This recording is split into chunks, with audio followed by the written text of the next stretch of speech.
Shalom. Salam damai sejahtera. Puji Tuhan, jemaatku yang berbahagia. Kita bersyukur bahwa pada hari kemarin kami Majelis Jemaat Getsemani berhimpun bersama, bergumul bersama, berdiskusi bersama, dan memutuskan langkah-langkah pelayanan kami untuk tahun 2025.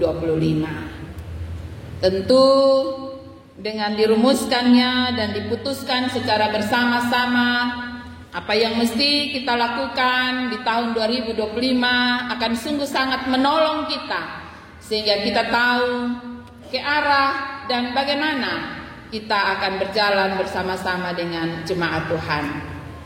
Saudara-saudaraku yang kekasih, bacaan kita pada pemberitaan di minggu ini berbicara tentang hal doa. Di bawah tema mendoakan kehidupan dan menghidupi doa itu. Jadi kita belajar untuk tidak saja berdoa, tapi menghidupi doa itu. Doa menjadi sesuatu yang nyata. Saudara-saudaraku yang kekasih, doa sebenarnya adalah sebuah sarana, alat komunikasi antara manusia dengan Tuhannya. Pada masa kini ada begitu banyak sarana dan alat komunikasi, baik itu handphone, internet, media sosial, bisa menjadi alat komunikasi yang dapat menghubungkan orang yang satu dengan orang yang lain. Dan masa sekarang ini kalau orang tidak memiliki handphone, tentu ada kesulitan tersendiri untuk dihubungi dan menghubungi. Dan ketika orang sudah terbiasa dengan handphone, ketika dia tidak memegang handphone, itu satu persoalan, pergumulan tersendiri ya. Jadi tadi malam setelah sidang dari sini, saya bersama anak saya yang kecil kita menuju Oilomi. Karena mungkin terburu-buru, saya tidak membawa tas. Dan tas itu berisi handphonenya saya. Sampai di kebun, Elsie tanya, Mama pun handphone? Nah, lupa bawa tas.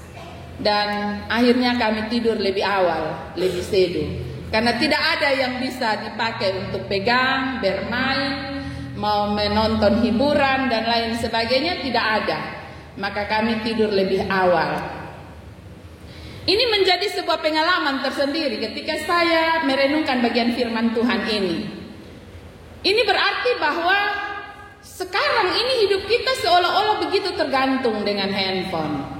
Handphone sudah menjadi salah satu, kalau dulu orang bilang 9 bahan pokok, sekarang mungkin perlu ditambah menjadi 10 hal yang menjadi pokok kebutuhan manusia. Rasa-rasanya kalau tidak ada handphone, kita tidak bisa melakukan apa-apa. Nah, kalau kita merasa bahwa handphone menjadi sesuatu yang penting, agar kita bisa saling terhubung dengan orang-orang yang kita kasihi, bagaimana dengan Tuhan Allah kita? Ya, kita menyebut Allah sebagai Bapa. Kita menyebut bahwa kita begitu mencintai Allah dan mengasihi Allah. Apakah kita sering-sering menghubungi Dia atau tidak? Itu persoalannya. Pernahkah kita merenungkan tentang hubungan kita dengan Allah?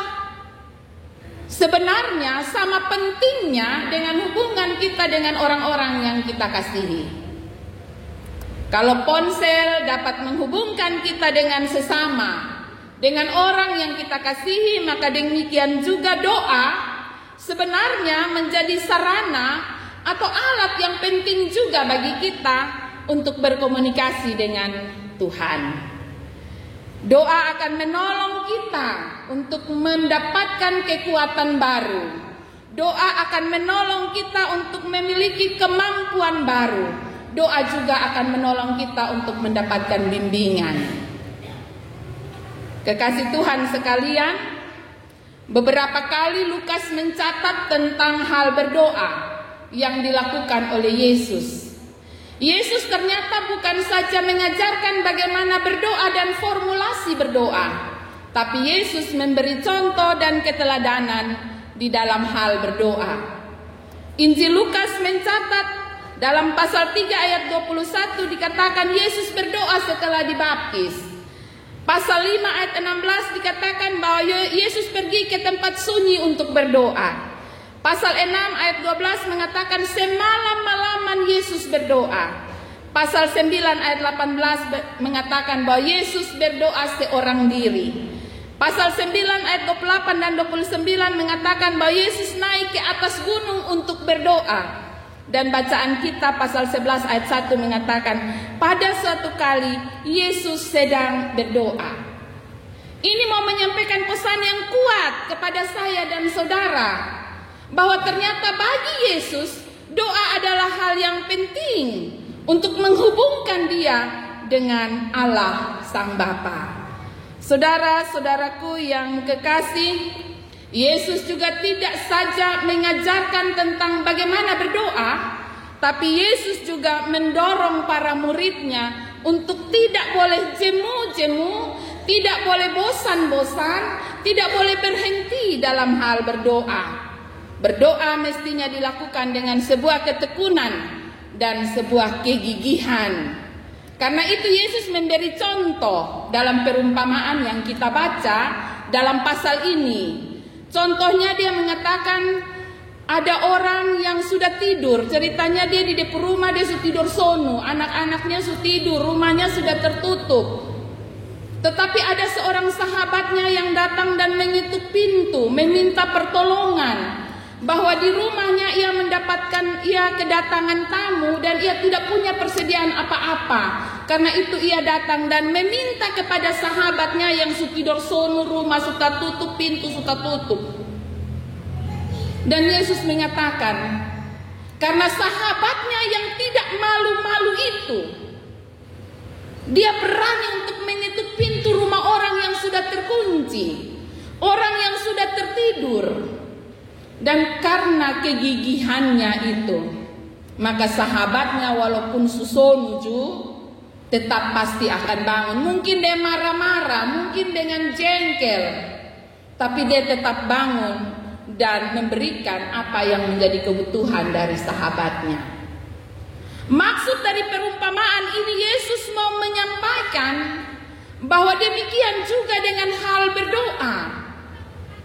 Ketika kita memiliki ketekunan dan kegigihan untuk terus berdoa dan menyampaikan kepada Tuhan apa yang menjadi kerinduan kita, maka Yesus mengatakan dalam bacaan kita, jika kamu yang jahat saja tahu memberi pemberian yang baik kepada anak-anakmu, apalagi Bapamu yang di sorga, Ia akan memberikan Roh Kudus kepada mereka yang meminta kepadanya. Saudara-saudaraku yang kekasih, Yesus mendorong umat Tuhan untuk tetap memiliki ketekunan. Yesus mendorong umat Tuhan untuk tidak berhenti berdoa lewat perumpamaan yang terbaca pada sore hari ini. Karena ketekunan dan kegigihan, maka ia mendapatkan apa yang ia harapkan. Berdoa dengan tidak jemu-jemu mestinya dimiliki oleh setiap anak Tuhan. Sama seperti bagian firman Tuhan ini, bahwa ketika tetangganya yang awalnya enggan untuk membuka pintu, tapi pada akhirnya ia membuka pintu karena kegigihan dari sahabatnya. Saudara-saudaraku yang kekasih, dari sini kita belajar untuk tetap setia. Kita belajar tentang keberanian, kita belajar tentang keyakinan, kita belajar tentang doa yang tiada putus dan hentinya. Saudara-saudaraku yang kekasih dalam kasih Tuhan kita Yesus Kristus, formula berdoa yang tersampaikan dalam Injil Lukas ini sama juga yang tersampaikan dalam Injil Matius 6 ayat 9 sampai 13 yang kita selalu pakai ketika kita berdoa sebagaimana yang Tuhan Yesus ajarkan. Dalam doanya Yesus menyampaikan kepada para murid ada sebuah susunan yang lengkap dan jelas. Pertama, di ayatnya yang kedua, ia menempatkan Allah pada posisi yang tertinggi. Dikuduskanlah namamu. Di sini Yesus mau menyampaikan kepada umat Tuhan yang belajar tentang berdoa, tentang sebuah pengakuan tentang kekudusan Allah. Kita harus mengakui bahwa Allah adalah Allah yang kudus. Allah adalah tempatnya dalam kerajaan. Dan karena itu kita harus sungguh-sungguh menyadari akan siapa kita dan siapa Allah yang kita sembah. Terkadang kita menempatkan Allah bukan di tempatnya yang kudus. Kita menaruh Allah seperti orang yang bisa kita suruh, orang yang bisa kita perintah. Dan karena itu, ketika perintah dan suruhan kita tidak dituruti, kita menjadi kecewa, kita menjadi marah. Karena kita menempatkan Allah bukan pada tempatnya yang maha kudus. Hal yang kedua, kita juga belajar dari cara berdoa, formula berdoa yang Yesus ajarkan. Di ayat yang ketiga dia mengatakan, berikanlah kepada kami setiap hari makanan kami yang secukupnya. Yesus mau mengajarkan kepada kita bagaimana kita menghargai berkat-berkat Tuhan yang Tuhan sediakan setiap hari dalam kehidupan kita. Terkadang kita mengabaikan berkat Tuhan yang ada. Kita membuang-buang berkat Tuhan dengan percuma. Kita menganggap rendah setiap berkat yang Tuhan siapkan dalam kehidupan kita. Dan pada akhirnya kita tidak belajar sama sekali tentang bagaimana kita meminta sesuatu berkat Tuhan yang cukup bagi kehidupan kita. Di ayat yang keempat, Yesus mengajarkan tentang hal pengampunan. Dia mau menyampaikan kepada saya dan saudara, ketika kita meminta pengampunan dari Allah, kita sedang mengakui bahwa kita pun adalah orang yang berdosa. Kita sedang mengakui bahwa kita pun telah melakukan kesalahan yang menyakiti hati Tuhan. Dan karena itu, kita datang dan memohon pengampunan dari Tuhan. Dan jika kita mengakui bahwa kita pun adalah orang yang berdosa, maka hal yang sama pula mestinya kita lakukan kepada mereka yang menyakiti kita. Sama seperti pada bagian ini dikatakan, sebab kami pun mengampuni setiap orang yang bersalah kepada kami. Ini adalah sebuah janji.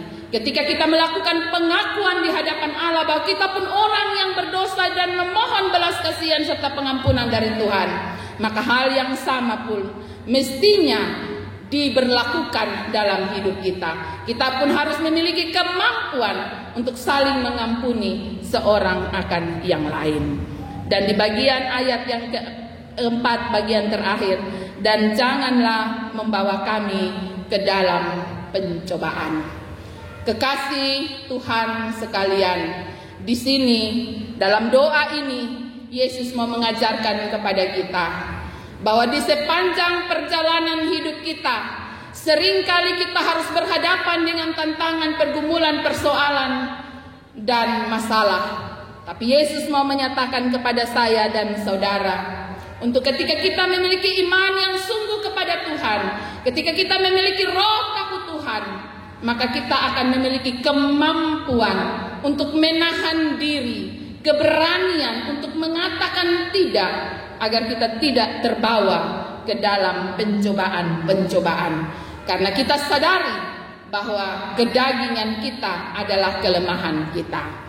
Saudara-saudaraku yang kekasih dalam kasih Tuhan kita Yesus Kristus, di bagian akhir bagian bacaan firman Tuhan ini, Yesus memberi penegasan kepada kita bahwa kita memiliki Allah yang penuh dengan kasih. Kita memiliki Allah yang maha kudus. Kita memiliki Allah yang tahu memberi yang terbaik bagi kita. Dan Ia mengatakan, jika kamu yang jahat saja tahu memberi yang terbaik bagi anak-anakmu, apalagi Bapamu yang di sorga. Karena itu kekasih Tuhan sekalian, membaca dan merenungkan firman Tuhan ini, kita belajar tentang doa, kita belajar tentang ketekunan, dan kita belajar tentang keyakinan bahwa jawaban doa selalu tepat pada waktunya, bukan cepat dan tidak tepat. Yesus selalu menjawab doa bagi setiap orang yang bertekun kepadanya, indah dan tepat pada waktunya. Karena itu tetaplah bertekun di dalam doa, yakinlah dalam imanmu bahwa engkau memiliki Allah yang maha baik. Tuhan Yesus memberkati firman-Nya dan menolong saya serta saudara. Amin.